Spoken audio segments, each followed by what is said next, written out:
Welcome to another episode of Age of Geek. I'm Jake, I'm Marlee. and we have with us again special guest Larry. Welcome to the show again. Well, thank you. I'm always impressed. I'm always delighted to be part of this impressive show. Well, thank you. Yay! Well, we're always glad to have you. You've always been a great guest for us in the past, and today I'm excited because we are talking about Lord of the Rings, the Rings of Power, and you're kind of a Lord of the Rings expert, Larry. You're probably the biggest expert I know personally. That's scary, right? I would definitely tell people I'm not an expert. Like I'm not a like a language expert, and I'm not like I don't know. I couldn't teach a course, but I do have opinions, and they're informed, and I have a depth of experience. But what I really think, well, and the other sort of thing, the reason I'm even allowing myself to be on your podcast, I also have a storytelling background and a writing background. So I come with some information of that. And I've met many people associated with Lord of the Rings. And that includes fans and literally like kind of all over the world. So I feel like I've had a lot of conversations about Lord of the Rings, and some of those with experts.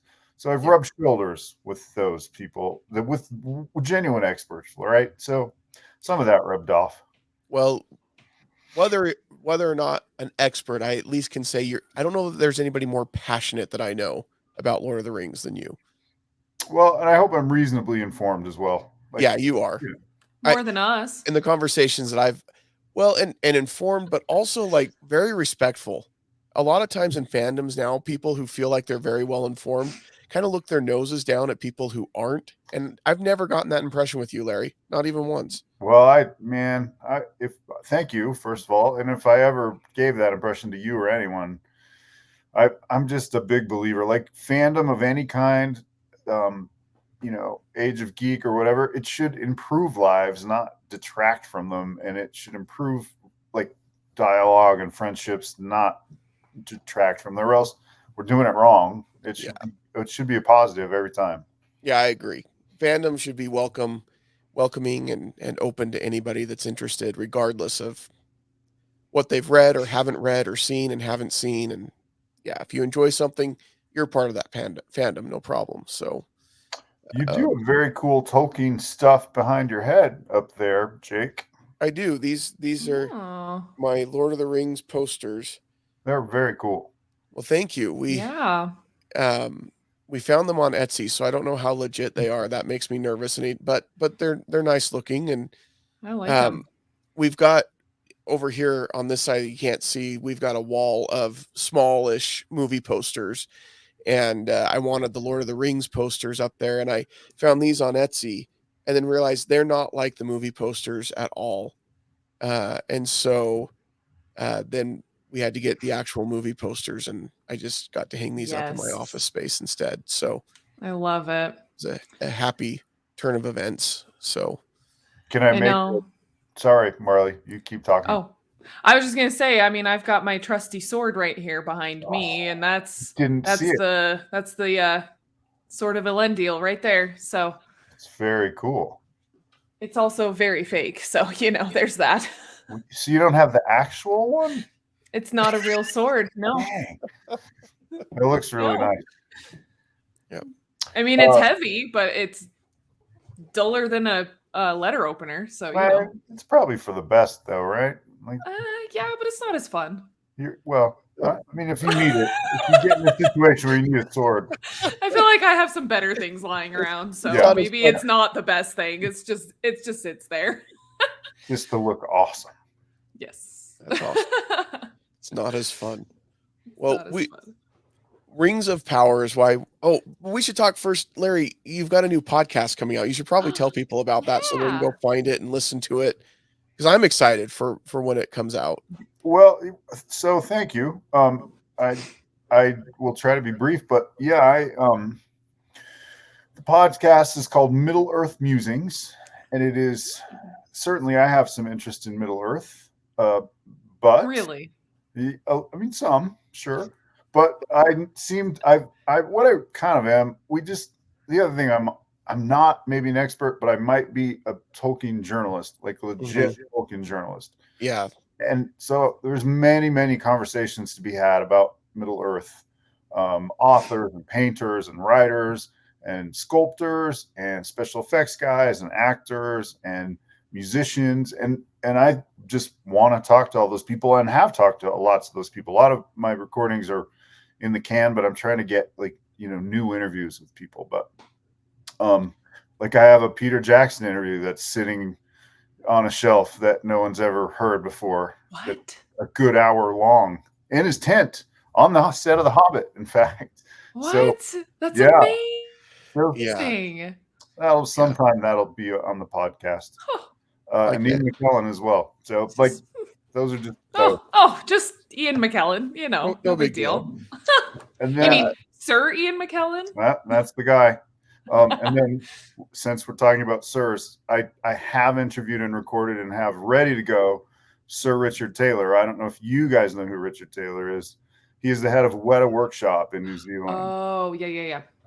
So if you've watched the Lord of the Rings DVDs, all the extras, he's the very articulate guy who's in charge of props and makeup and weapons and prosthetics and probably more things I'm forgetting, all the miniatures, all the cool stuff. And he's kind of amazing. So that's awesome. It sounds like a great podcast with the interviews that you've had, and I'm excited to hear it. So that's very exciting. Fingers crossed. I mean, you brave souls have launched a podcast and done the work, right? And I'm just starting out, and it's kind of scary. It is at first. It's scary. You throw it out there, and hopefully people listen and like it, and those are the two things you hope for. And but mostly, I think at this point, I just enjoy doing them, regardless of anybody listening or liking them. Yeah. So I was gonna say this.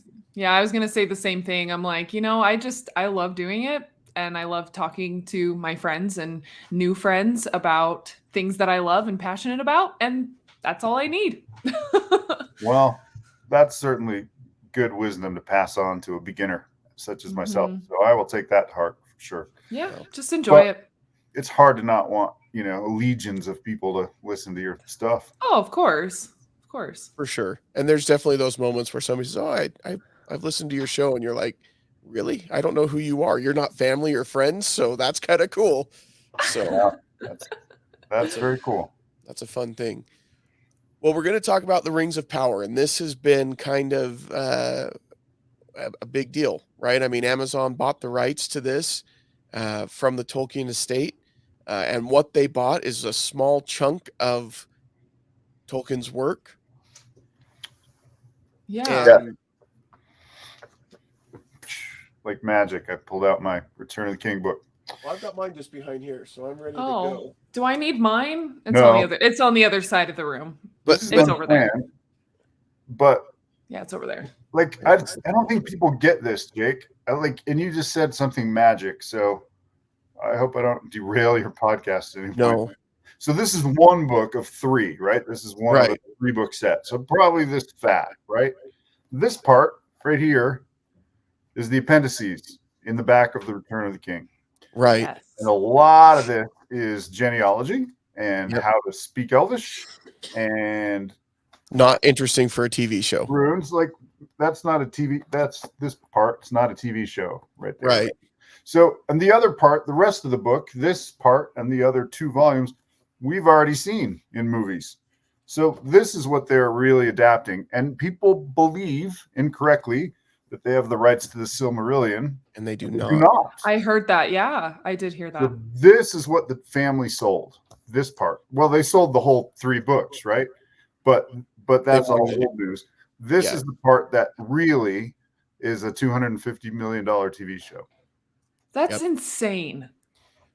And it's not just that there are parts, there are things that they can't mention or depict at all.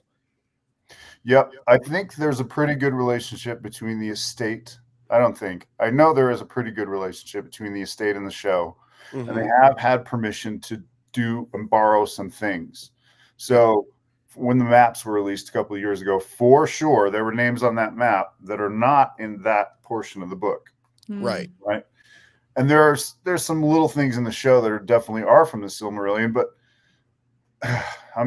promise I'm not name dropping. When I was on the Hobbit set, though, there's lawyers right there, right? So when they write, I mean, they weren't hanging out right there with me, but they were at the show. So when the scripts come, the lawyers look at the scripts, make sure it's all Hobbit worthy, and then they send it to the other lawyers, like the other side's lawyers, to make sure that it's really okay, because no one wants to get sued after you filmed it. You want to take care of that ahead of time. So anything that's extra is carefully scrutinized by lawyers from two sides from the estate and from the show, from Amazon. So yeah, like they've gotten away with a couple things, but they're not about to frivolously like, oh, we should just include whatever. They just can't do it. Yeah. And I think that that's important too, because as involved as the estate has been, they're not, I mean, as much as you may or may not like some of the choices they've made in the show, they haven't explicitly gone against the wishes of the estate. I mean, is that a fair statement? I would think that's. You're going to make me rant, Jake. I know. Not in a dissatisfied way, but I have a lot to say about that, actually. So Christopher Tolkien was J.R.'s oldest son, and he was kind of guardian of the estate, the literary executor, I believe it's called, for his lifetime. And he's by also the greatest Tolkien scholar that ever lived by a lot. Like, nobody's close. And there's some great Tolkien scholars out and about. So Christopher was pretty firmly in charge, and I'm sorry. I promise I'm not trying to name drop. I talked to a very... This is why we have you on the show, so please. Don't be sorry. Okay, I'll stop apologizing. In a conversation with a prominent Tolkien artist, one that's... I don't feel like I could say his name, but if I did, he's one of the Tolkien artists, right? There's 3 or 4 or 5. He said that he drew a scene where there's a dragon who goes over a gorge, and there's a dude down there holding his sword, and the sword cuts the belly of the dragon. So he sent his painting into, like, Christopher, basically, but the estate at the time, to make sure it's kosher. And Christopher sent it back and said, oh, the steps in that gully are on the wrong side. You have to fix it. Like, he had them on one side, and then they were on the other had side. to move them to the other side. That's how specific and exact Christopher protected his father's, like, belongings. And he could have made more money. The whole Tolkien family could have made more money had they been more liberal, right? Like, sure, Disneyland, open the Mines of Moria roller coaster or whatever. Right. I'd line up for that, for sure. So Christopher retired. And right before he retired, like months before he retired, they made the Amazon deal. So it never would have happened previously. It was Christopher's way of like, okay, I did what I could do, and he's now passed on. He was also, I don't want to overstate it, but I think it's fair to say he was not getting along with his son, Simon Tolkien, who is kind of in charge now, but they did make up before Christopher passed, and they made up, if I have my timing right, a little bit before this Amazon deal. And so now we're in a new era of the Tolkien estate, where the estate is willing to be like, yeah, you can give us $250 million and make your show. We'll be on board for that. Yeah. And while we're just one more thing, now I'll be quiet. No. If this portion of that book is worth $250 million, what is the Silmarillion worth? Like, how much would a company pay? Because you have 20 seasons of content in the Silmarillion. Yeah. Oh my gosh. I mean, it's $1 billion. Yeah, I would say it's probably close to $1 billion. Definitely. Just to get the rights. So yeah, the estate's in a good spot, I would say. Yeah, they are. Gosh. Yeah. It's a good family to be a part of, the Tolkien family. So, well, but I think it's interesting because that's been a big point of debate, though, is, what is canon, what is allowed, what isn't allowed. And I think it's important to kind of set that parameter right at the beginning as we talk about it, because I think that sets your mindset as you go into the show, because that's been a lot of the complaints, and I get the complaints. I don't want this to feel like we're dismissing anybody's complaints or gripes with the show, that are legitimate complaints and gripes with the show. If you're a fan of any work and it gets adapted, it is your subjective feeling whether or not you like that adaptation or not. And there are valid reasons to like it and valid reasons not to. And that's totally fair and fine. And what I don't like is the potential there to say, well, now because of this, I'm a better fan than you, and you're an awful fan because you did like it or whatever. I think it's just important to be respectful of anybody's opinion on that. But I think it's important, for me, it was important to understand what exactly are they adapting before I went into the show, because that explains a lot of the licenses that they've had to take to fill in the holes in the story or to make the story even a season long. Mm-hmm. You know, it's interesting that you kind of have that, you know, kind of thoughtful preparation as you were going into the show, because like for me, I was just like, I know I love Lord of the Rings, and I know we've come a long way since then. And Amazon Prime, like, you know, I've seen other shows that they've done, and it's like, yeah, they've got the budget, they've got, you know, the quality. And so I'm like, you know what? I'm just here for the ride. And whatever they do, like, because I probably read the appendices or scanned through the appendices at some point in my life. It's been a while. I've not read the Silmarillion either. I think I tried once and it was like, I don't know what's going on. And I just put it off to the side. I have a copy of it.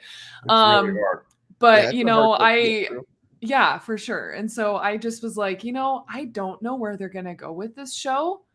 I know Galadriel's in it. So there's a familiar name, you know, but I'm just like, you know what? I'm just excited to see what comes out of it and kind of what we get between when this show starts and then what we know of what happens in The Lord of the Rings at the beginning of that, you know. So I was just like, you know what? I'm just excited to see what's going to happen. But then of course, as I was watching the show, I had questions that would come up. And so I would go on the internet and look it up, and I learned so much more. And I'm like, this makes so much more sense.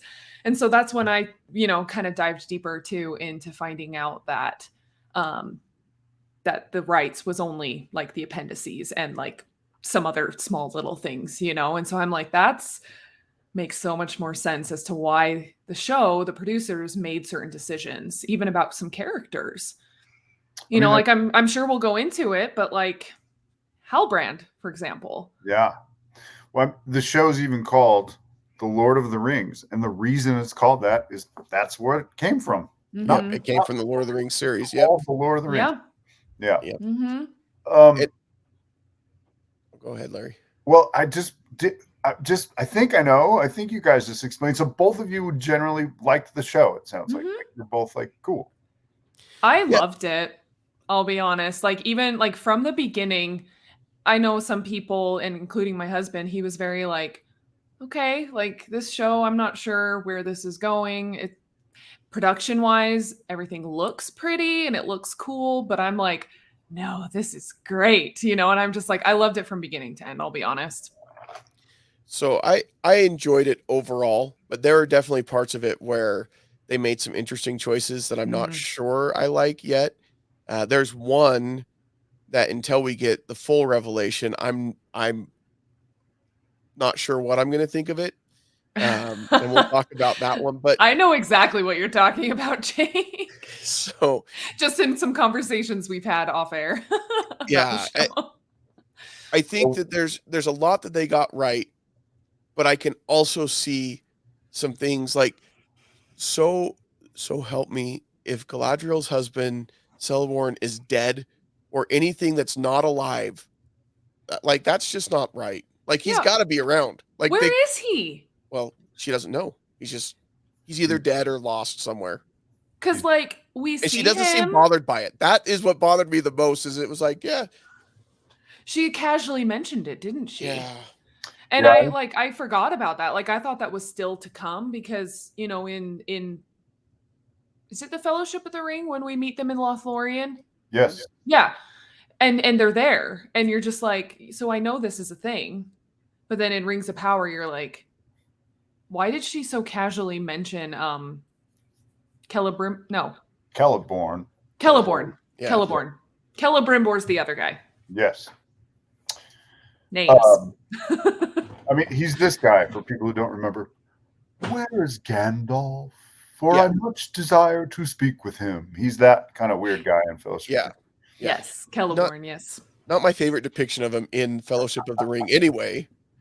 But he's an important character. I mean, if nothing else, without him, you don't get Elrond's wife because he marries their daughter, and that means you don't get Arwen. And I like Arwen. I want to get Arwen eventually. Yes, Elrond marries Galadriel's daughter. There's an age difference. It's fine. Yeah, age differences are obviously different in elf land. Yes. Yes. Yes. Yeah, it is weird. It is a tiny weird, though, that like they're good friends, Elrond and Galadriel, and then I don't know. Do you marry your good friend's daughter? Not usually, but Yeah. that's pure Tolkien. That's not the show. That's pure Tolkien. Yeah. Yeah. I don't know. But again, I don't know that we as men and women, people, can understand how that works in elvish culture and things which sounds like we're talking about like it's real, but it is very well thought out. And so I don't know. It's just a different mindset. When you live thousands and thousands of years, it's just different. Does it matter? Yeah. Does age matter? What's a 500-year age gap in a solid relationship? I mean, I don't know. No judgment either. Certainly we can't hold the fictitious elves that don't exist to real world like humans who do exist who live for 80 years. So yeah, really, exactly. Although that was one of my favorite things in the show is when he and I forgot the dwarf's name. Now I'm really embarrassed. Durin. Durin. 3 and now Durin I feel really Durin the fourth. As he's talking with him, and he's like, "Yeah, it's been 20 years since you were here." And he's like, "Oh, has it only been 20 years?" Like, just getting that juxtaposition between the two characters was really cool because they don't dive into that very often. But like, elves are kind of jerks to people who live a lot less than them because, like, oh, if we're gone for couple hundred years, not a big deal. But it is when you're only alive for 80 years. It's true. It's true. So Larry, did you what was your kind of overall feeling of the show then? Well, did you like it or? First, let me say that like I'm really glad you liked it. Like I'm so glad for that. Like and this show has it's a real challenge, right? Because like the audience is all over the place. The audience is like, my cousin who watched the Lord of the Rings films twice and then turns in to watch the Amazon Lord of the Rings and doesn't know what's going on at all. And then you, who've read the books more and maybe thumbed through the Silmarillion once, and then anyway, there's the audiences, all of those things. It varies. It's really varies because it's been around for so long. Yep. And there's lots of generations and different approaches, and it's really hard. And like, so I have housemates, and more than once they were like, "Oh, I know you're not going to like that part," but they like that part, right? A certain thing. And there might be some disadvantage to knowing Tolkien too well for the show. But I could see that. But the guys making the show definitely know their Tolkien. They may make choices around that, but whatever mistakes they made are not made from ignorance, I would say. They really do know their Tolkien. So what was your question before I got off track? Did you like the show then? Like what was your overall opinion of it? Well, I'll be watching 5 seasons for sure, right? Which is all that Amazon cares about. And I almost want to talk about the business model of Amazon, but I will resist. That's our other podcast. Well, it's fascinating because they want you to watch that. They also want you to buy Hobbit feet. Yeah. There's they can merchandise anything, and so they want you. So they're going to merchandise everything to you. Yeah, and sell it to you. They know you watch the show, and the next time you're shopping on Amazon.com to buy house slippers, they're going to slip in the Hobbit foot house slippers because then I'm going to buy them because I do want Hobbit feet house slippers. I mean that they know that I want it. Yeah. Netflix doesn't get to do that, right? It's a whole different business model for Amazon, and so different the way they measure success is different too. I don't know, and I don't pretend to understand that. But Yeah. overall, I'm conflicted about the show. There were problems for me, and there were things that I loved. One of which you mentioned, Jake. I loved the dwarfs. Yeah. War of culture, the visuals, the interactions. Really Mhm. loved that. Probably is my high point for the show. And lest I be accused of being a Tolkien purist, like Durin's wife, Disa, is like Hmm. the best. Like She's Oh, awesome. like I she's love her. oh, Oh my she's so gosh. great, and their dynamic is great. Like I loved all those things. There's things that I loved less, but what I am also is optimistic about future seasons. It's not like a movie Yeah. where it comes out and it's over. Right.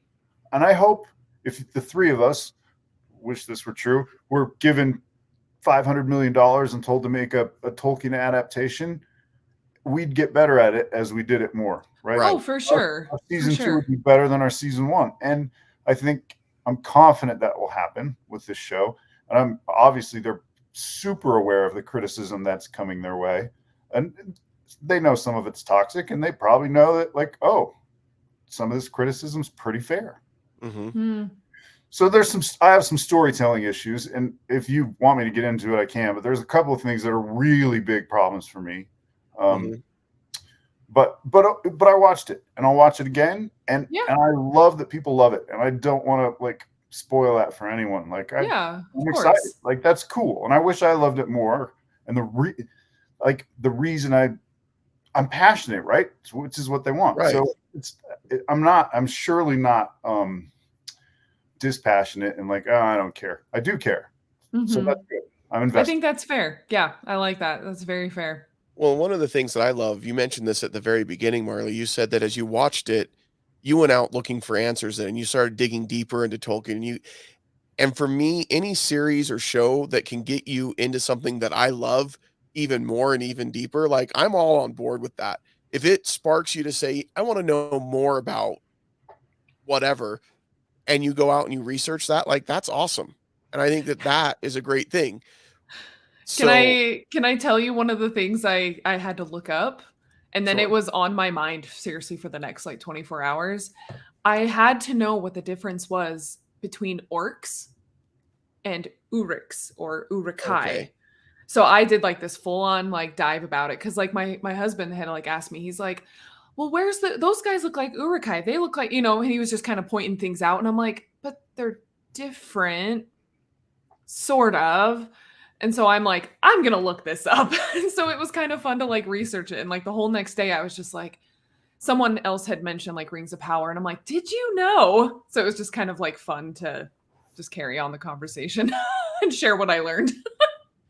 I do give the show really high marks. Actually, another one of my very favorite things is the way they kind of humanized the very bad elf, and the way Mhm. they made him say, like, "Hey, look, we're not what you think. Like we bleed too. We have Yep. feelings too. We're not Mhm. redeemable." I really like that. Yeah. Well, traditionally in Tolkien and what we've seen on film before, they're almost mindless, the Yep. orcs. Like they're just monsters. Yep. And so I do Mhm. like that humanization that, Yeah. you know, from their point of view, it's the elves that are monsters. Yep. And I think that's neat. And if Mhm. you ever read the Silmarillion, Marley, Mhm. you might imagine that elves are monsters. That's true. They do That's some awful, awful, awful things. In fact, it's in the I show. believe it. I believe yeah. it. There's a moment in the first episode. This is one of the like times when I did a backflip in the living room. But it's when Oh. Galadriel says, she's like, "Hey, Elrond, I've seen some things," and he's like, "I saw some things too," and she's like, "No, I've seen things." And they do a little flashback, and it's underwater. There's a shot of like an elf floating underwater, and it's all red. That is at least I'm sure. If the show doesn't claim it, I know it. It's from the Silmarillion, and Mhm. Oh. it's when some elves killed elves, the kinslaying, at a place called Aqualande, which I always wanted to say on a podcast, so now I did. But it's Yes. super We make dreams cool. come true. That's what we do here at Super Age of cool that that's in the show. Like it's Yeah. gorgeously rendered, and they didn't make a scene of it. It's just like a flash, but like I was like, touchdown! Like it was the coolest. Well, So, I think that's one thing. I was going to say I really enjoyed the elves and the depiction of the elves in this, because you do get to see, because we kind of put elves on this pedestal of being like super good, super great all the time. And in this show, they're like super manipulative, super not good in a lot of ways in some of the things that they're doing. And I just feel like this show did a good job of nailing all of the different cultures that it showed for the most part. I think that we get a good taste of what the dwarves are like, better than I think we've seen anywhere. yeah. And we get a good taste of what the elves are like. We get the orcs. The Harfoots were a little interesting for me, but we get a good taste of some of the other cultures, and I think that's really cool too. And the men of the Southlands, like that was interesting to see the kind of situation they're living in, and as that becomes Mordor at the end. Spoilers. We're spoilering on this, so it's totally fine. I was gonna ask about that. Yeah. Oh, yeah, totally. Okay. Well, and of course, did you already say the Numenorians? The Numenorians? Yeah, the Numenorians. Yeah, like that was really like a really interesting part to see too, because we don't see that in the Lord of the Rings. I think they've been mentioned. It was probably mentioned a couple of times, like the name, and then of course, you know, like with Aragorn's lineage and all of that, like, and so like, I mean, Isildur is definitely mentioned in Lord of the Rings, and well, yes. yeah. So I have to say, so like the moment, so like, yes, I did like this show from the very beginning. I was very excited about it. And I kept like watching, you know, for like little things that stood out to me to be like, oh, I know what that is. Oh, I know what that is. And as soon as I think one of the biggest moments for me was when I think it was episode 3, might have been 4, when Galadriel is she had been out on the water, her and Halbrand, and they're brought in by the Numenorians.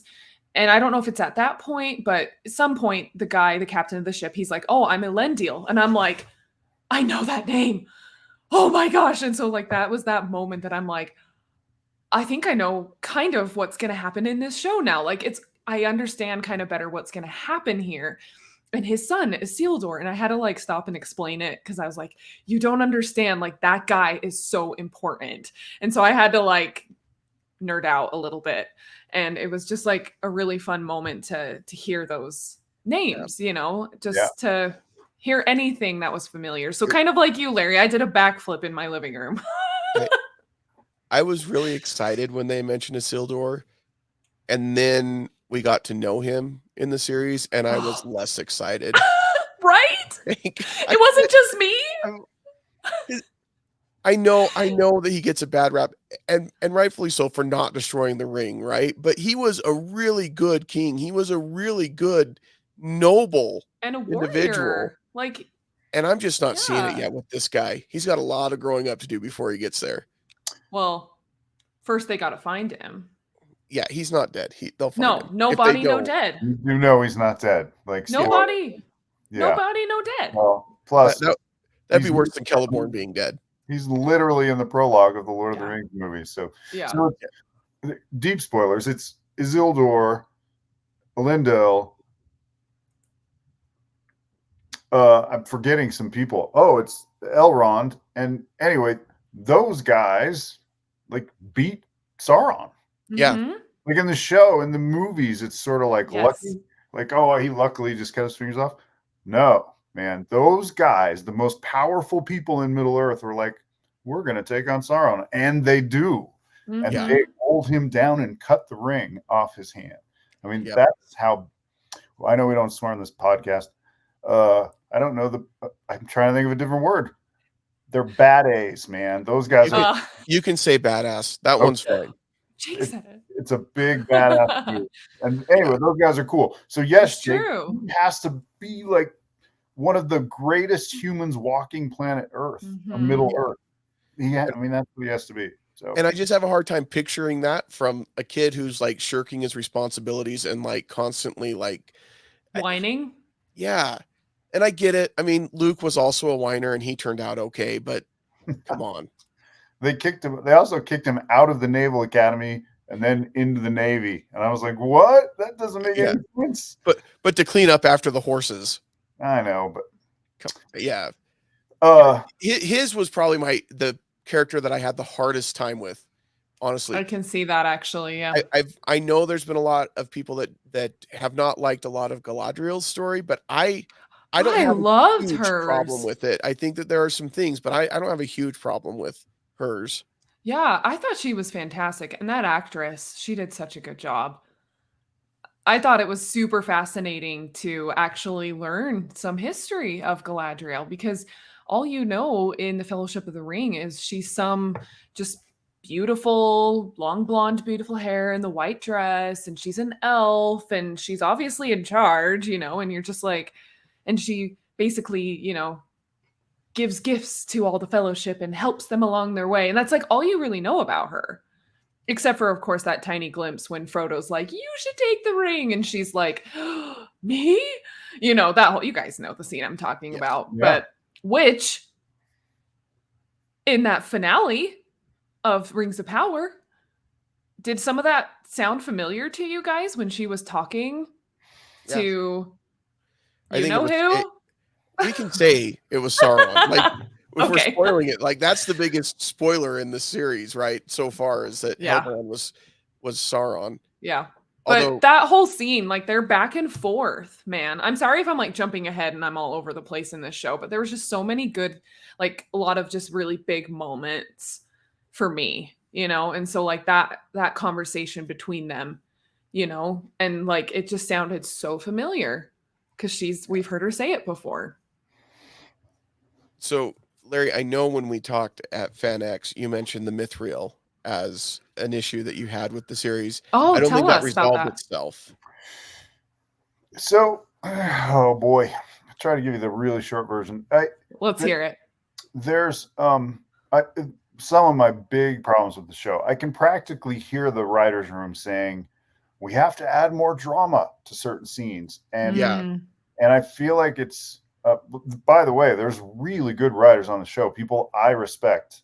And I am not like saying they're terrible humans, but I don't think they had as good a season one as they might have.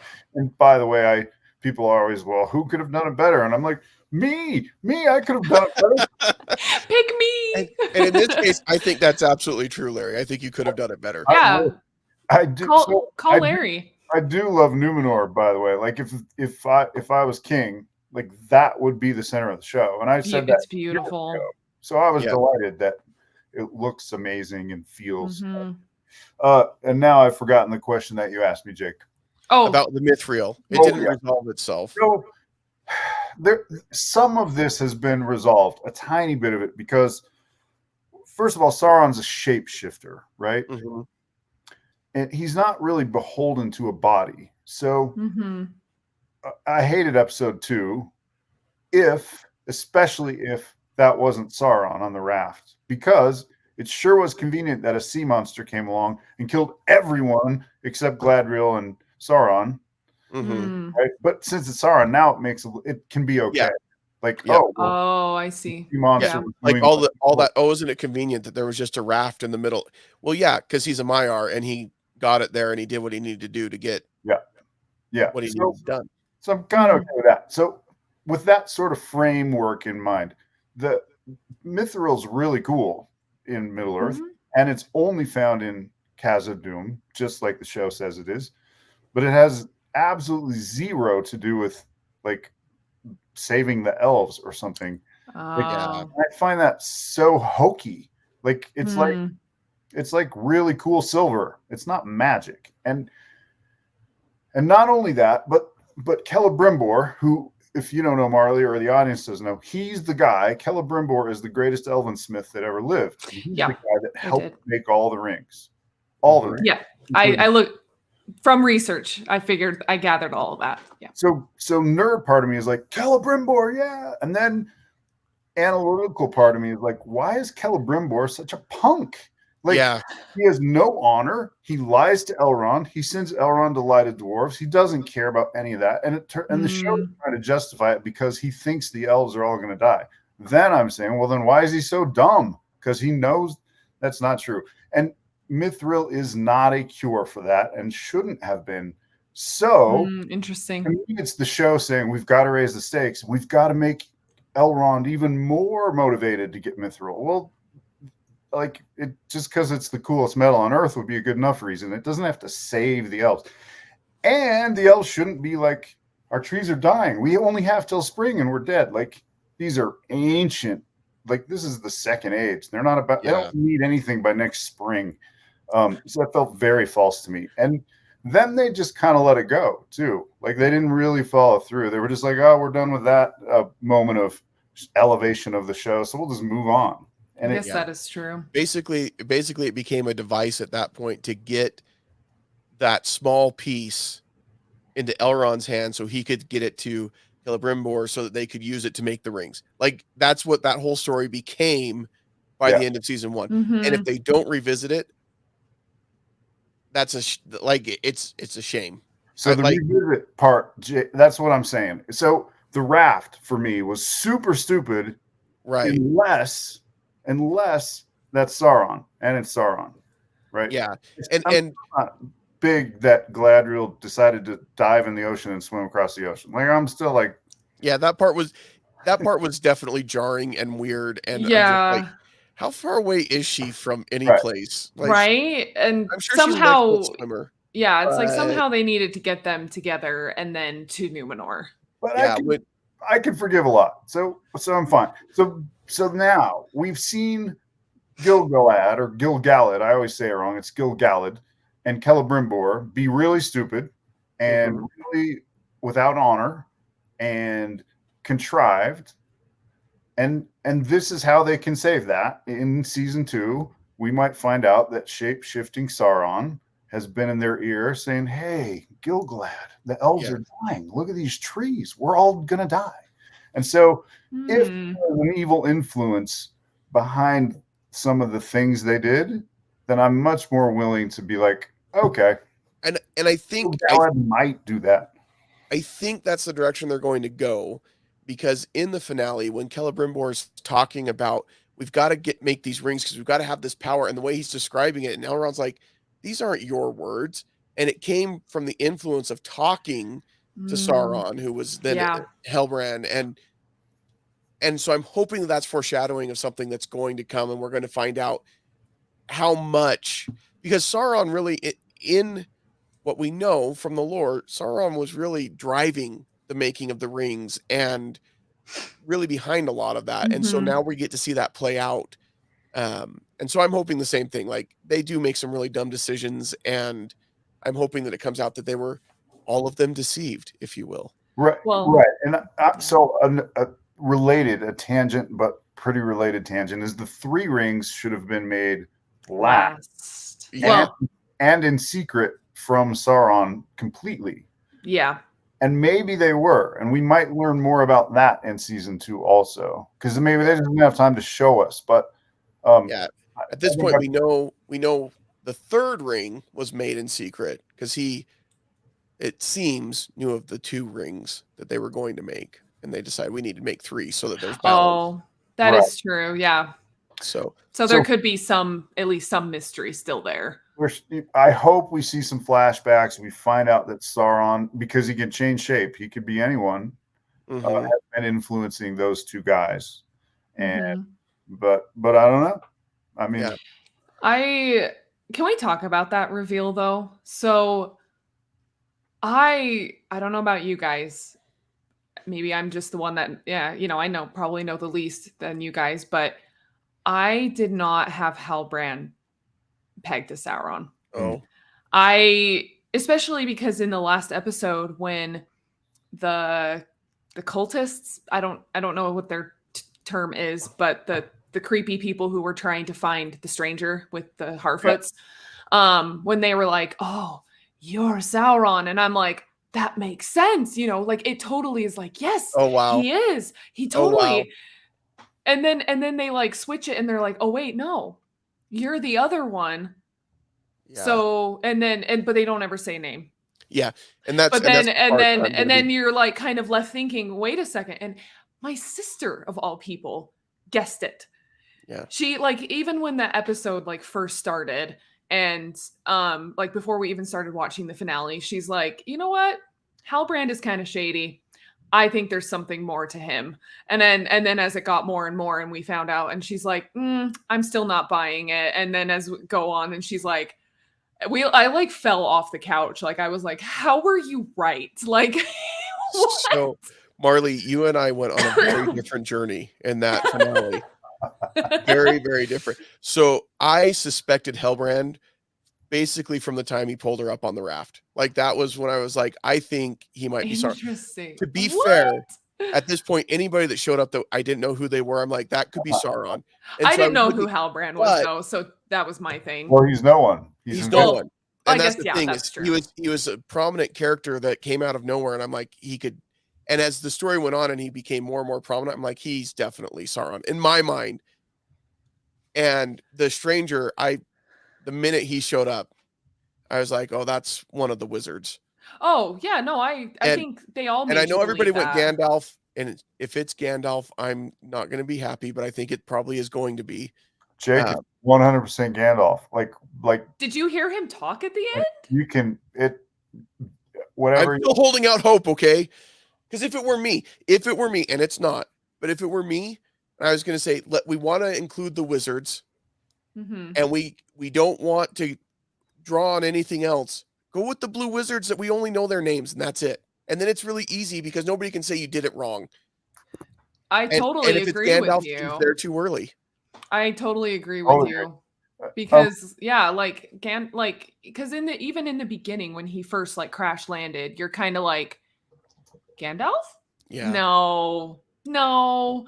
But Gandalf, and then it kind of goes on, and they're still being really secretive about it because they want you to then think that he's Sauron, especially with the cultists. So I personally feel like they did a pretty good job of kind of going through that. When the cultists were like, "Oh, Lord Sauron," my wife was sitting next to me while we were watching. I said, "They're lying. She's lying. It's not Sauron." I said, "She's wrong." I said, "If that's Sauron, I will eat my hat at the end of the show." And I did not have to eat my hat because I just it was, to me, the way that they told the story, I thought it was too obvious and convenient for him to be Sauron.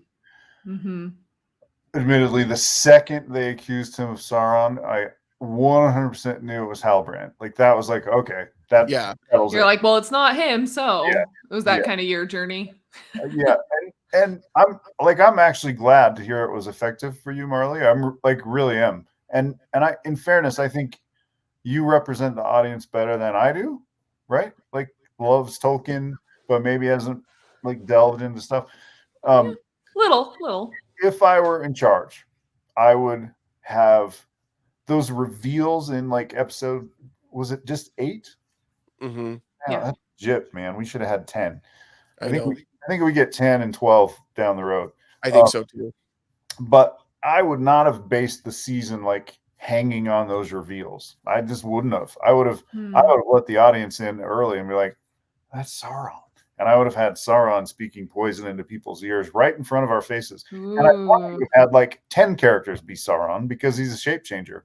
And I would have had him like, kind of moving the pieces all over Middle Earth. But, clearly I'm not in charge. So it doesn't matter what I would do. And by the way, I have to be at peace. Like, this is not my show. This is some other guy's show, and they're really smart guys, and they're creative, and women too, by the way, in that writer's room. And I just have to mentally remind myself, dude, just because you have one thing, they have another thing that's not wrong. It's just different. Right. And it is good to see people enjoying it. And I think it's fine to see, because here's the thing: if people don't, and they're like, "Oh, I only like the movies," and it's never going to compare to the movies didn't go away; they're still there, and you're free to watch them. Like, I've never understood this term "hate watching," so I can go on and then complain about the show. Like, that's just a waste. That's 8 hours of your life that you don't get back now because you had to hate watch this so you could talk about it and tell everybody how horrible it is. That's so dumb. It is. Probably 16 hours for me. Because you have to watch it twice, so you would be able to tell people. Yeah, that's interesting. Yeah, Halbrand was just suspicious from the beginning for me. I don't know why. And I think, Mm. but what I thought was interesting was when he does reveal himself to Galadriel, and then he walks through everything that happened and made it all her fault that he was there making the rings. Oh my That gosh. was awesome. Like, I mean, Yes. awful, but like really Yeah. awesome and very, like, you want to talk about somebody who's evil. I think Galadriel was doubting herself at that point, like, oh crap, I have doomed the world. Yes. That's Oh yeah. he's an evil guy. Yeah, no, that whole part, that whole scene, like I was literally on the edge of my seat just because I mean, yeah, like everything was coming together finally. And like, yeah, sure, when Halbrand first showed up, like I wasn't suspicious, but I was curious. I was like, I don't know much about this guy. He claims to be the lost king of the Southlands. Obviously, there's something that's going to happen with that, but it was also pretty obvious to me in the beginning that like the Southlands, I was like, Yeah. I know what happens to Mordor and what it looks like, and it does not look like that. Yeah. So I'm like, I wonder what's going to happen here. Like maybe the Southland people are going to like migrate, or, maybe he has some other story to tell, so like I was just maybe I was giving him the benefit of the doubt, but He is handsome. Okay. Along with that, Oh no. I was totally shipping him and Galadriel, and I think I still kind of do. No. She's married and he's not dead. But they had a moment for sure. I know. Moments. Yeah. The clues are actually there. If you ever watch it again, Marlee, the raft is one clue. Like, it is awfully convenient that sea monster kills everyone, but then leaves. Well, and also, why was he even out on the sea in the first place? Was it to get to her? I think he was trying to get to Numenor for real. Oh, like that was his goal, and I think he told Galadriel in that episode, like, yeah, I just wanted to go to Numenor. Like, that was cool. And he had historically, true to Tolkien, he had a huge influence in Numenor. I did read about that, yeah. So he was there poisoning mines. So cool. But while he was there, so I was like, the raft is a little suspicious. And then he's like, hey, everybody, I want to be your friend. And then he tried to be a apprentice to I can't talk. A black. Yeah. He was like, please, just let me make things. And so then I was like, well, that's. So do you think that's, I mean, and is this true to Tolkien? Did he go to Numenor in hopes that they would make him a ring, like the ring, or some sort of power or something? I don't know if he was invested in making the rings with Numenor. He did that with the elves more. But right. So then why did he go to, why in Tolkien, like in the history of it, like why did he want to go to Numenor then? So I don't know how to give short answers is the problem. he wanted, so the Numenorians were like amazing, like the high of humanity. And there's even a point where they show up like in Middle Earth, some like highest humans, and he's like, I surrender. Like, they're so great that he's like, he's not. So he was there to sort of talk them through their downfall. And I wouldn't be surprised. So you've got that one advisor guy who is kind of the one with the beard, and he's kind of phallic. What was his name? Yeah. Pharazôn? Yeah. Yeah. And I wouldn't be surprised if there's something we find out. Like, I'm hoping in season 2 we start finding out where was Sauron sneaking around and shapeshifting, like you said, Larry, and planning his influence, because I think that's one place where he was doing it. I think we will see more with the elves where he was doing it, and this is all in Tolkien that's what he was doing. It's not detailed, but it's saying he went around like trying to deceive everybody. Yeah, he was a master of deceit. Yeah. The only thing that I think they played him very well with Halbrand. I was so mad that they basically stole Aragorn's story and put it on him, because I'm like, if that's Sauron and he's basically, they're playing him off like a wish list version of Aragorn, like, I mean, yeah, you're the lost king, you're the rightful king, but you've lost your kingdom. No one can replace Aragorn, though. Well, Viggo Mortensen, come on. It's really, truly amazing. Like, it's pretty great cinema. And by the way, let's not pretend that Tolkien was like completely adherent. Sorry, start that sentence over. Let's not pretend Jackson was completely beholden He to was not. Tolkien, because far from it. So, like, that's not I, a I fair I think standard. that's an important point. I was thinking about that as I was thinking about this episode and recording it, because I should have been focusing on work, so I was thinking about this instead. Um, Naturally. One of the big complaints that came out when they showed pictures of Diza for the first time, and they're like, she has no beard. Dwarven women have beards. Like, where's her beard? And that was a big, big thing. Guess what? Guess who didn't have beards? It's true. Aragorn, no beard in the books. The Numenor, like the Duodane, no beards because of their elvish heritage. Mm. It's also not definitive in Tolkien, as I understand it, which I feel like I'm pretty on solid ground here. It's not like definitive that dwarven women had beards. That is not actually a thing. It's a throwaway line that Gimli made, joking with some people, that Yep. people have now been like, I'm a Tolkien expert, and dwarven women have beards. And I don't think that's accurate. Plus, she had some little strands of hair at the side of her chin. I'll tell you a problem. In The Hobbit, it does say in Tolkien that dwarves are not bald, and yet in The Hobbit we had bald dwarves, and it was okay. It was just fine. That is true. And this is what this comes to an important point. People only make those kind of complaints when they've convinced themselves that they're not going to enjoy something, or they truly just didn't enjoy something. But if you enjoy it, then you're willing to overlook that kind of stuff. I mean, Jackson leaves out a very important character from the books in the movies. There's no Tom Bombadil, right?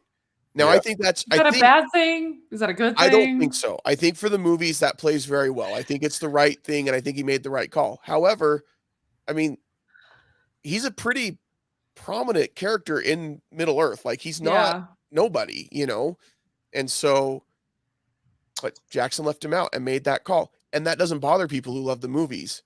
But man, if they did something like that in The Rings of Power, then people will lose their minds. Could. Yeah.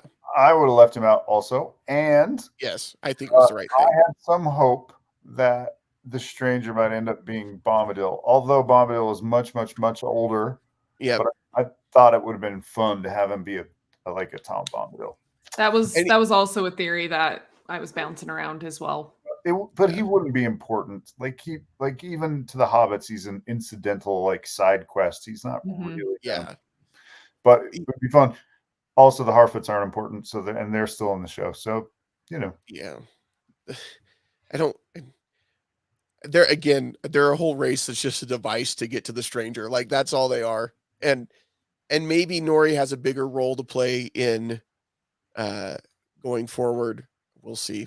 But and basically, weren't the Harfoots? I mean, is that a real race? Yeah, they're barely mentioned. Like, they probably existed. So the Silmarillion is written by elves. That's the kind of the convention that Tolkien uses. Like, this is the history of elves by elves. So they never wrote so long and boring.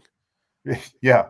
So they wouldn't write about Harfoots at all, because they were just beneath their notice. They would never include Harfoots in their history. So they just aren't really interested, or not listed or involved. But they maybe existed. So it's not like there couldn't have been them.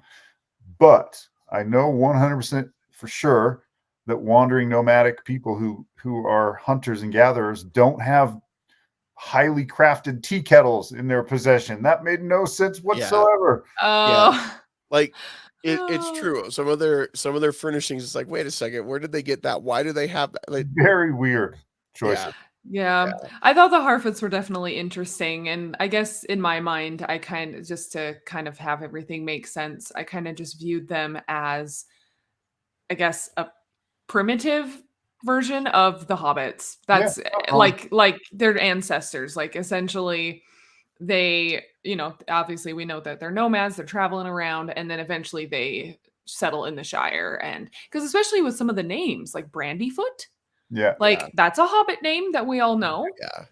Well, so, I think what it, and this is the same reason why the stranger is going to end up being Gandalf, because I think somebody sat down and said, we have to have hobbits in here somewhere.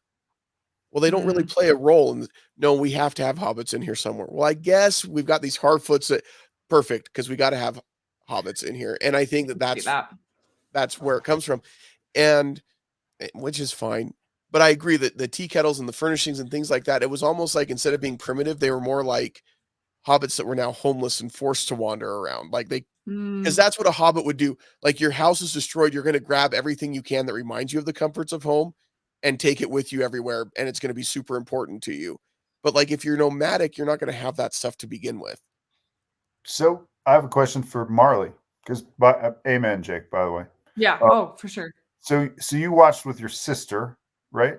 Yeah. And you just, My husband and then my sister and brother-in-law for the finale. and so they're probably like casual, like Yeah. Tolkien people, right? Hmm. So I do think it's possible. It certainly isn't for me, but I think for like casual viewers, they Hmm. needed to see hobbits. Like, is that true? Do you think? Yes, actually. I actually definitively yes, because like my sister, when we were, all theorizing who we thought the stranger was, she wanted it from the beginning to be Gandalf. It needed to be Gandalf for her. Hmm. Which is why And it's and gonna and end up that's being just Gandalf. huh? Which is why it's going to end up being Gandalf. Yeah. Yeah. And that kind of that realization hit me as well, especially given the finale and how everything happened. And I liked that still, like even though I know I'm conflicted because I don't want it to be Gandalf. I'm kind of like you, Jake, in that regard. But then like just hearing him talk at the very end to Nori and just kind of that the language that he was using and just his mannerisms, I was like, Gandalf? It just still like made you like, oh, I don't know. It's And just interesting. I'm still holding out hope that they did that. So I think that if you met Saruman before he lost his mind, right? Before he turned to the dark Mhm. side and the evil and all of that, that he would remind you a lot of Gandalf. And I think if you sat down and talked to Radagast, he would remind you a lot of Gandalf. Mm. And so I'm hoping that they're doing that so that you're like, oh, you're kind of feeling that way. And then they're going to Yeah. say that it's not, and it's one of the blue wizards. But I know that it's not. The minute they said this isn't Sauron, this is the other one, not one of the other ones, I was like, it's going to be Gandalf. And I know that it's somebody behind the scenes saying it's got to be Gandalf. Well, but we couldn't. Nope, it needs to be Gandalf, and that's what they're going to do. But I mean, I'm with you, Jake. If it were really cool, it would be Alatar and Polando. It would be one of yeah, those guys. But Mhm. and that's maybe someone said it. Then it couldn't be wrong because they're literally like a name. yep, But it's Gandalf. And unlike you, Marlee, when you went, oh, Gandalf, I threw the remote at the floor. I was like, line, you had to include that line from Gandalf to Pippin from Fellowship. Yeah. You have to Yeah. quote him 2,000 years ahead of time. I was so annoyed at that line. I could see that though. That's the conflict I'm having inside though, is because I'm like, but no, this isn't supposed to happen yet. So it's it's Well, conflict. and then again, to me, it's who's the audience, because there are Mm. people who kind of need that, and it's also Mhm. my hope for like season 2. Like I would walk in the writers' room, I would write on the wall, no more quotes from Lord of the Rings movies, and that's like rule number 1 of season 2. Like never can you quote those movies again. But yeah, but they will. they They will because they want to try and get people to notice and But yeah. it's to me, it's the dagger to my same. heart. It's the same thing that Star Wars has been guilty of for a lot of years. There's Yeah, it's a big galaxy that Star Wars takes place in. There's a lot of stories to be told that are nothing to do with the Skywalkers. Yet all 9 movies are tied in with the Skywalker family. And I think that this is the same thing where there's a whole world of stories to be told in a Middle Earth. galaxy for Star Wars. For Star Wars, a galaxy, for Middle Earth, a whole world, and they're going to focus on the stuff that we're familiar with because they know that the diehard fans like Larry and like myself, we're going to sit and watch it. If nothing else, and boy, that felt uncomfortable putting me in the diehard category with Larry, but even the diehard fans that are going to hate watch it are still going to watch all 5 seasons. Mhm. And so they know they've got us. Mhm. They need to get the more casual fan that just has seen the movies, liked the movies, thought they were fun, And to do that, they need to throw in the names and the characters that they recognize so that they're like, okay, Yep. I'm in. I call it fan service. I was gonna just say that. I'm like, it's if that is Gandalf for sure, it's just fan service. Yeah. Well, yes, because again, he doesn't show up as Gandalf until the Third Age, and we're in the Second Age. Yeah. He's an ancient spirit for sure, but not saying follow your nose. Yep. So That's it. It's Toucan Sam. That's who it really is. Shapeshifter, another one. Oh, I mean, I would have made him Alatar for sure if I were king. Can I say all the things that I would do if I were king? Yes, I want to hear him. So here's what I would do. Remember how you even mentioned it, Marlee, like you were really into meeting Galadriel on a different level. Yeah. And I actually I respect that 100%. But remember how in Fellowship, like she was definitely kept at like arm's distance, right? Mm-hmm. Like she was this wow kind of being. And even Mm-hmm. Elrond to some extent was that, although Elrond not as much. Yeah. And by the way, Elrond is the smartest show in the character. I mean, the smartest character in the show, right? Mhm. Just listen to him. If you ever go watch season 1, watch Elrond is the smartest guy. Yeah.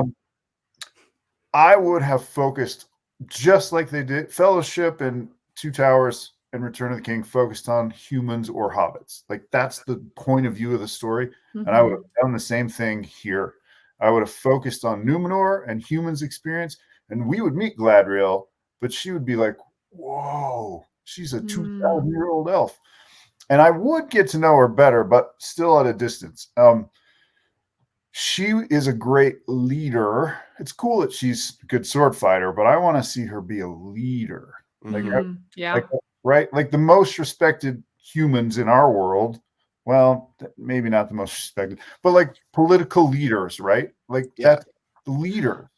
So the Galadriel should be like that. She should be like diplomatic, wise, convinces people to follow her. That's the kind of thing. And she could kick some butt with swords too.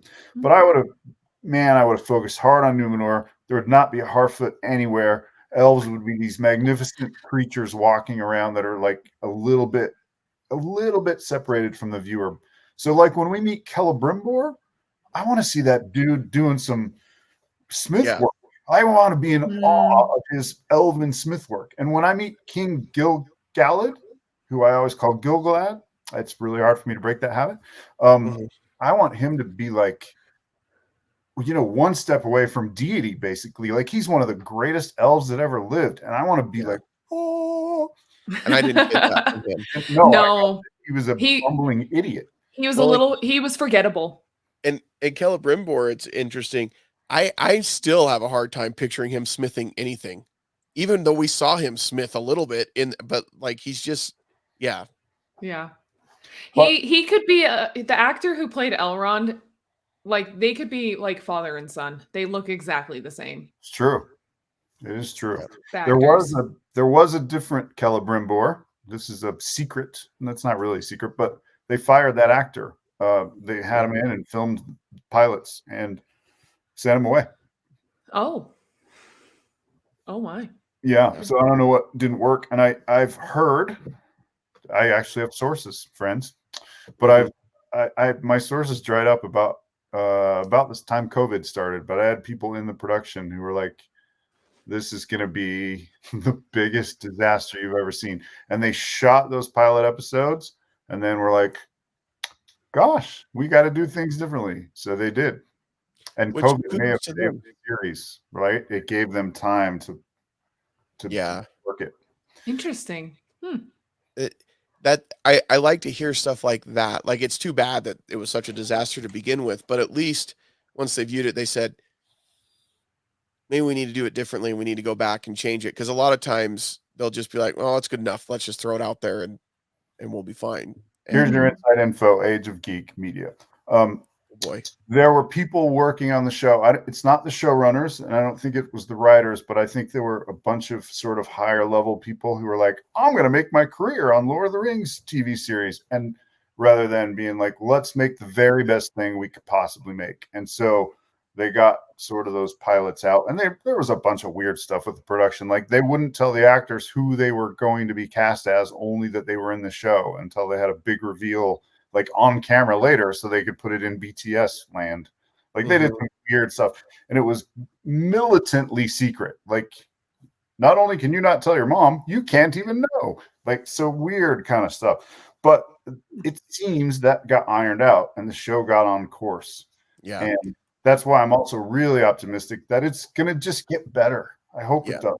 Yeah. And I think that's an important thing to remember with any series, right? The first season, it's rare that you watch a first season of a show and you're like, this is a masterpiece right from the beginning. Every season or every show that I like, and that's a broad statement, but a lot of shows that I like, the first season you watch it, you're like, this is not the show that I love until season 2 or 3. And then it's okay. Now it's gotten its footing and it's a lot better. So I'm hoping that continues with Lord of the Rings, Rings of Power, that it gets its footing more and more in season 2 and gets its identity. And it gets better. There's shows like Breaking Bad, which were brilliant from the moment the camera turned on, right? So good. Those are so the exceptions, though. But then there's shows like Game of Thrones, who if I don't know if either of you are fans, but if you go rewatch one, like it's not as good as season 2 or 3 or 4, which seem to get better all the time. Yes. So. Oh yeah. Well, and I even have like the same opinion, very similar opinion to House of the Dragon. I just finished that, and it's kind of the same thing where it's like, that was a good, solid first season, but I'm very excited and optimistic to see where they're going to take this, because they left enough intrigue that you're like, this could be good. I just need to see it. I need to see it happen. How about that closing shot, though? I was like screaming. I loved House of Dragon, and I feel like they learned a ton from the Game of Thrones series. So they sort of piggybacked a little. Like it's not the same, but it's kind of the same.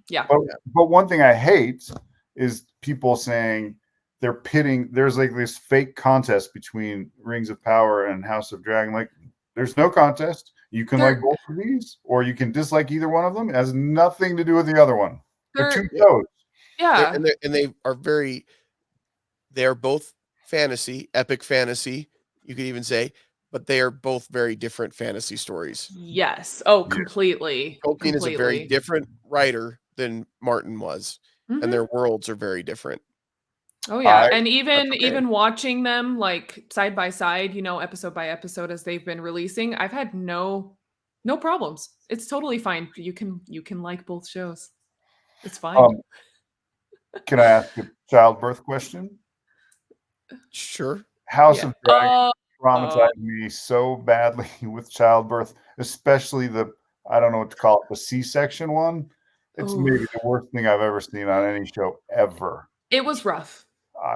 It was rough. And honestly, I'm planning a House of the Dragon review for Age of Geek podcast. So Larry, I might need to text you. Man, I need some people to help me, because not a lot of people have watched it. So I'm trying to gather some guests to come and talk about House of the Dragon. I would happily help you. And if you don't want me on your screen, even I would feed you my notes if you want. Like can I tell a story? Yes, of course. Once upon a time, George Martin used to go to San Diego Comic-Con, and I used to go to San Diego Comic-Con pretty frequently. And I had the opportunity, because he wasn't that popular yet, to bump into George Martin and chat just for a minute. And I even sent him an email, and he replied. Like he would try to reply to emails back then before he was a superstar. And I said, George, Mr. Martin, whatever I said, don't you think Game of Thrones would not really work as a movie, but it might work as a great HBO series or something like that? And he was like, yeah, like he clearly knew that was about to happen. And that's funny. He couldn't tell me.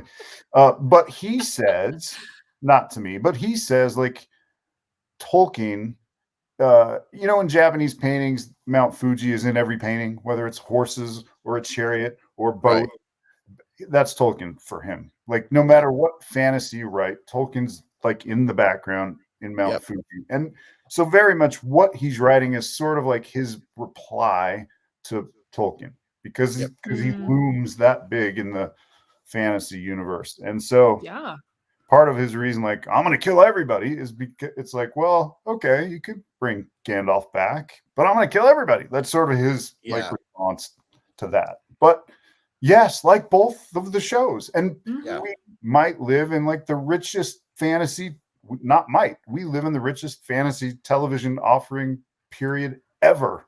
Golden age of TV. I'm here for it.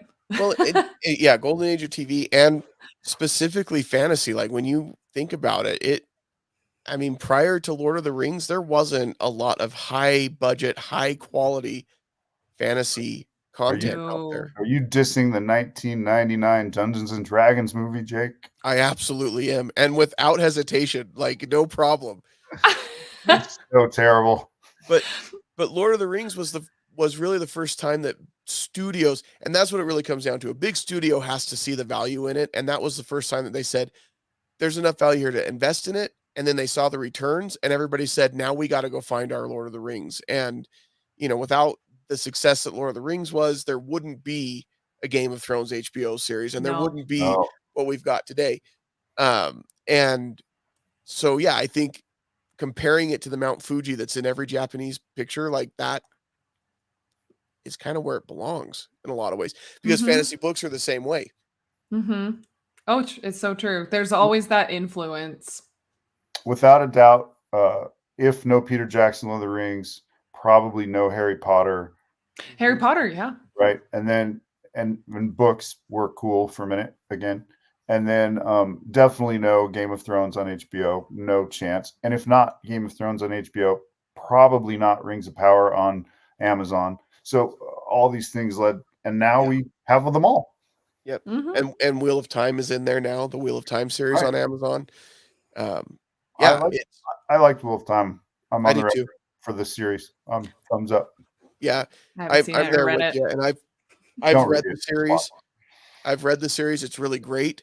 And yes, the television series was different in a lot of ways, but there's no way you're going to put that 14-book series beat for beat in any kind of visual media without cutting some stuff out. Nor should you. Exactly. Yep.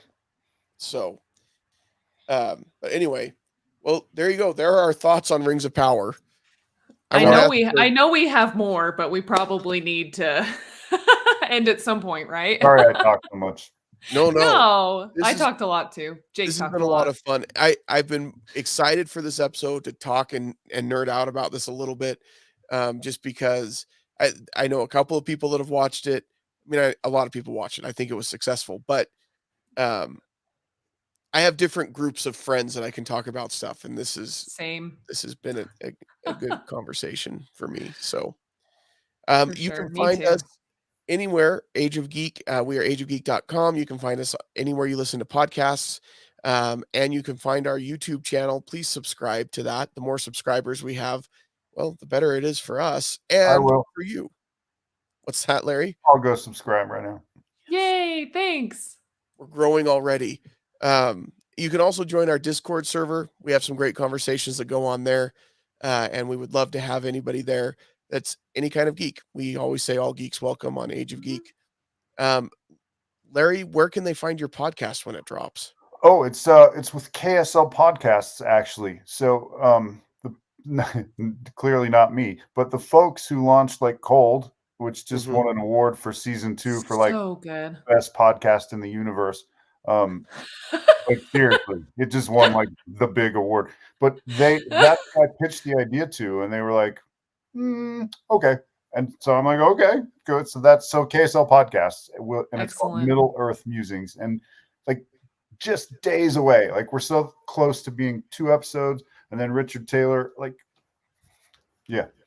Yay! I'm excited. I'm excited to hear it. To add that in my rotation, I'll put it in. Listen to it right after the Friendship Onion each week. That's my goal. So, but thank you, Larry, for being here and talking about Lord of the Rings with us. Rings of Power. It's an opening season, enjoyed by many. and I'm hoping for big improvements in season 2. And Yes, agreed. if the stranger's Gandalf, I'm going to be mad and probably throw my remote too. I'm not giving up. I'm not giving up hope. That's all I've got. Hope is a dangerous thing that I learned in Shawshank Redemption. That's right. Thanks, Jake. Thanks, Marlee. Thanks, Larry. Thanks, everybody. Thank you. We'll see you all later.